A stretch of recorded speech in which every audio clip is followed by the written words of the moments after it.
বিয়ে হয়েছিল আমার মাত্র 18 বছর বয়সে। 2 বছর সংসারও করেছিলাম। তারপরে আমার স্বামী মারা গেল। আমার স্বামী যখন মারা যায় তখন আমার ছেলের বয়স মাত্র 2 মাস। জীবনের সমস্ত হিসাব নিকাশ ওলটপালট হয়ে গেল।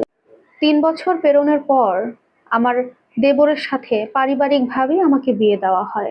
আমার দেবর ছিল অবিবাহিত, আর আমরা ছিলাম সমবয়সী। শুরুর দিকে আমি মন থেকে রাজি ছিলাম না, কিন্তু ধীরে ধীরে বিষয়টাকে মানিয়ে নেই।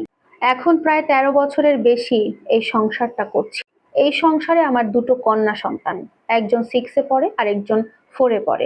আর প্রথম সংসারের ছেলেটি ক্লাস 10-এ উঠেছে। আমার শ্বশুর শাশুড়ি দুজনেই আমাকে অনেক বেশি ভালোবাসতেন। বর্তমানে তারা এখন কেউ বেঁচে নেই। আমার প্রথম স্বামীর সন্তান আমার বড় ছেলে, ও প্রথম থেকেই আমার বর্তমান স্বামীকে তার বাবা হিসেবে জেনেছে। আর আমার বর্তমান স্বামীও আমার বড় ছেলেকে তার নিজের সন্তানের মতোই ভালোবেসেছে, যত্ন করেছে। কিন্তু মেয়েরা জন্মানোর পর সব আচরণ কেমন যেন বদলে গেল। আমার বড় ছেলে হঠাৎই যেন আমার বর্তমান স্বামীর কাছে অসহ্য হয়ে উঠল। ছেলে এখন অন্য একটা শহরে বোর্ডিং এ থাকে। যতদিন আমার ছেলেটা দূরে থাকে আমাদের সংসারে কোনো ঝামেলা হয় না। আমার বর্তমান স্বামী আমাকে নিয়ে খুব ভালো থাকে।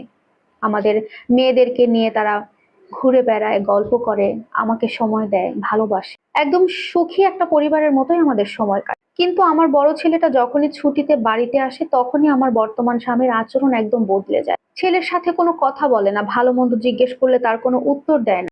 টেবিলে বসে আর খাবার খায় না ছেলের সাথে, মেয়েদেরকে নিয়ে আলাদা ঘরে খায়। এ সমস্ত কিছু দেখে আমার ছেলেটা বুঝতে পারে, তাই সে আর টেবিলে বসে না খাবার জন্য। প্লেটে করে খাবার নিয়ে নিজের রুমে গিয়ে খেয়ে নেয়। আমার ছেলে চিংড়ি মাছ খেতে খুব পছন্দ করে। ও ছুটিতে আসলে যদি কখনো বলে চিংড়ি মাছ নিয়ে এসো, ও কখনোই আনে না। তার ভাইয়ের স্মৃতি সে পুরোপুরি মুছে ফেলেছে।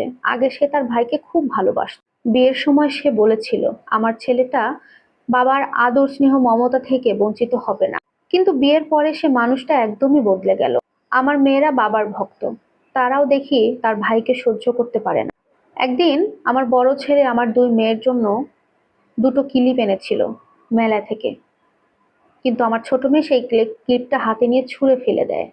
এটার জন্য আমি মেয়েটাকে চর মেরে বলেছিলাম, বড় ভাই অনেক কষ্ট করে তোমাকে একটা গিফট করেছে, তুমি এটা ফেলে দিলে কেন? মেয়ে এই কথা তার বাবাকে বলেছে। বাবা এটা জানার পরে আমাকে ঘরে নিয়ে গিয়ে চর মেরেছে, আমার সাথে চেঁচাচেঁচি করে। আমার ছেলে এগুলো দেখে ভীষণ কষ্ট পায়। অনেক দিন পর পর যখন সে বাড়িতে আসে ছুটিতে, তাকে আমি জড়িয়ে ধরি। আমার সোনার টুকরা, ছোট্ট একটা মানুষ। আর এইটা আমার বর্তমান স্বামী সহ্য করতে পারে নাই। সে এমন একটা কথা বলেছে যে তোর ছেলের মুখটা তো তোর স্বামীর মতো, তাই তুই তোর ছেলেকে জড়িয়ে ধরিস। আরো অনেক নোংরা নোংরা কথা সে আমাকে শুনিয়েছে। সত্যি কথা বলতে এভাবে আর আমার সংসার করতে মন চায় না।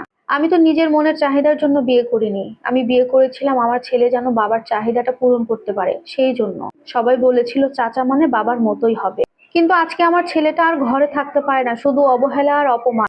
কখনো কখনো খুব ইচ্ছে করে সবকিছু ছুঁড়ে ফেলে দিয়ে কোথাও হারিয়ে চলে যায়। সংসার আর আমার ভালো লাগে না। আমার 2টা মেয়ে আমার কষ্ট বোঝে না, তাদের কাছে তার বাবাই সবসময় ঠিক। এমনকি আমাকে মারলেও সেটাই ঠিক। এখন আমি কি করব বলতে পারেন? ছেলেটার কষ্ট দেখতে দেখতে এখন আর আমার গলা দিয়ে খাবার নামে না।